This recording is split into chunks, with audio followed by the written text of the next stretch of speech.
তোমাদের মধ্যে যে বিয়ের সামর্থ্য রাখে সে যেন বিয়ে করে নেয়, কেননা তা চক্ষুকে সংযত রাখে এবং লজ্জা স্থান রক্ষা করে। বুখারী, মুসলিম। রাসূল সাল্লাল্লাহু আলাইহি সাল্লাম আরও বলেন, যখন বান্দা বিয়ে করে তখন সে তার দিনের অর্ধেক অংশ পূরণ করে, অতএব বাকি অর্ধেক অংশে সে যেন আল্লাহকে ভয় করে। বিয়ের বিষয়টিকে সহজ ও অনাড়ম্বর করতে ওয়েলকাম মাই চ্যানেল। আসসালামু আলাইকুম। মুসলিম সমাজে মসজিদে বিয়ে পড়ানোর প্রচলন রয়েছে। ধর্মীয় ঐতিহ্যের অংশ হিসেবে মুসলমানদের কাছে বর্তমানে মসজিদে বিয়ে পড়ানোর আগ্রহ বেড়েছে। সম্প্রতি সৌদি আরবের মক্কায় অবস্থিত মসজিদুল হারাম ও মদিনার মসজিদে নববীতে বিয়ের অনুষ্ঠান সম্পন্ন করার অনুমতি দিয়েছে সৌদি আরব। এক্ষেত্রে তারা বেশ কিছু শর্ত জুড়ে দিয়েছে। শর্তগুলোর মধ্যে অন্যতম হল মসজিদের পবিত্রতা রক্ষা করতে হবে, জোরে শব্দ করে মুসল্লিদের মনোযোগ নষ্ট করা যাবে না, এবং কফি, মিষ্টি সহ অন্যান্য খাবার বেশি পরিমাণে আনা যাবে না। ইসলামী বিধান অনুযায়ী মসজিদে বিয়ে পড়ানো বা বিবাহ সম্পন্ন করা মুস্তাহাব, জরুরি কিছু নয় এবং গুরুত্বপূর্ণ সুন্নাতেরও অংশ নয়।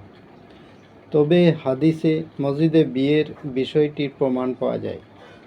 আহমেদ ইবনু মানি রাহিমাহুল্লাহ আম্মাজান হযরত আয়েশা রাদিয়াল্লাহু আনহা থেকে বর্ণনা করেন, তিনি বলেন, রাসূলুল্লাহ সাল্লাল্লাহু আলাইহি সাল্লাম বলেছেন, বিবাহের ঘোষণা দিবে এবং তা মসজিদে সম্পন্ন করবে।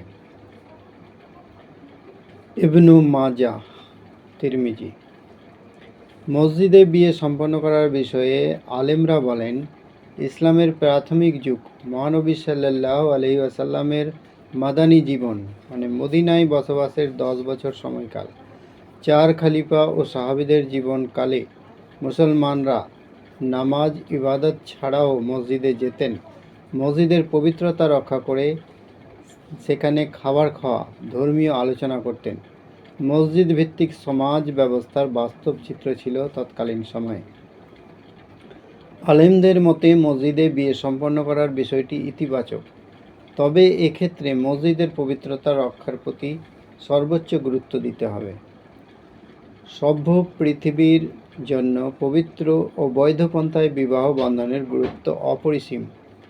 পবিত্র মহান রব্বুল আলামিন ইরশাদ করেন, আর এক নিদর্শন এই যে তিনি তোমাদের জন্য তোমাদের মধ্যে থেকে তোমাদের সঙ্গিনীদের সৃষ্টি করেছেন, যাতে তোমরা তাদের কাছে শান্তিতে থাকো, এবং তিনি তোমাদের মধ্যে পারস্পরিক সম্প্রীতি ও দয়া সৃষ্টি করেছেন। সূরা রুম, আয়াত 21। আল্লাহ তাআলা আরও বলেন, তোমাদের মধ্যে যারা বিবাহহীন তাদের বিয়ে সম্পাদন করে দাও, এবং তোমাদের দাস ও দাসীদের মধ্যে যারা সৎকর্মপরায়ণ তাদেরও। তারা যদি নিঃস্ব হয় তবে আল্লাহ নিজ অনুগ্রহে তাদের সচ্ছল করে দেবেন। আল্লাহ প্রাচুর্যময়, সর্বজ্ঞ। যারা বিয়েতে সামর্থ্য নয় তারা যেন সংযম অবলম্বন করে, যে পর্যন্ত না আল্লাহ নিজ অনুগ্রহে তাদের অভাব মুক্ত করে দেন। সূরা নূর, আয়াত 32-33। বিয়ের প্রতি আগ্রহী করতে আল্লাহ রসুল সাল্লাল্লাহু আলাইহি সাল্লাম বলেন, হে যুব সম্প্রদায়, তোমাদের মধ্যে যে বিয়ের সামর্থ্য রাখে সে যেন বিয়ে করে নেয়, কেননা তা চক্ষুকে সংযত রাখে এবং লজ্জা স্থান রক্ষা করে। বুখারী, মুসলিম। রাসূল সাল্লাল্লাহু আলাইহি সাল্লাম আরও বলেন, যখন বান্দা বিয়ে করে তখন সে তার দিনের অর্ধেক অংশ পূরণ করে, অতএব বাকি অর্ধেক অংশে সে যেন আল্লাহকে ভয় করে। বিয়ের বিষয়টিকে সহজ ও অনাড়ম্বর করতে উৎসাহিত করা হয়েছে ইসলামে। যে বিয়েতে খরচ যত কম হবে সে বিয়ে তত বরকতপূর্ণ বলে উল্লেখ করা হয়েছে হাদিসে। রাসূলুল্লাহ সাল্লাল্লাহু আলাইহি সাল্লাম বলেন, সর্বাধিক বরকতপূর্ণ বিয়ে হচ্ছে যার খরচ যত সহজ ও স্বাভাবিক হবে। মুসনাদে আহমেদ। সহজ স্বাভাবিকভাবে সম্পন্ন বিয়ের ক্ষেত্রে আল্লাহ রসুল সাল্লাল্লাহু আলাইহি সাল্লাম বরকতের দোয়া করেছেন। এক হাদিসে হযরত আনাস ইবনে মালিক রাদিয়াল্লাহু আনহু থেকে বর্ণিত যে রাসূলুল্লাহ সাল্লাল্লাহু আলাইহি সাল্লাম আব্দুর রহমান ইবনে আউফ রাদিয়াল্লাহু আনহুর গায়ে হলুদ চিহ্ন দেখতে পেয়ে বললেন, কি ব্যাপার?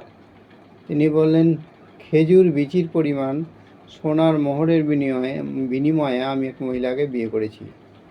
নবী সাল্লাল্লাহু আলাইহি সাল্লাম বললেন, আল্লাহ তোমাকে বরকত দান করুন। ওয়ালিমা করো, একটি বকরি দ্বারা হলেও। মুসলিম, তিরমিজি। আল্লাহ সুবহানাহু ওয়া তাআলা আমাদের শরীয়ত মতে চলার তৌফিক দান করুন। আমিন।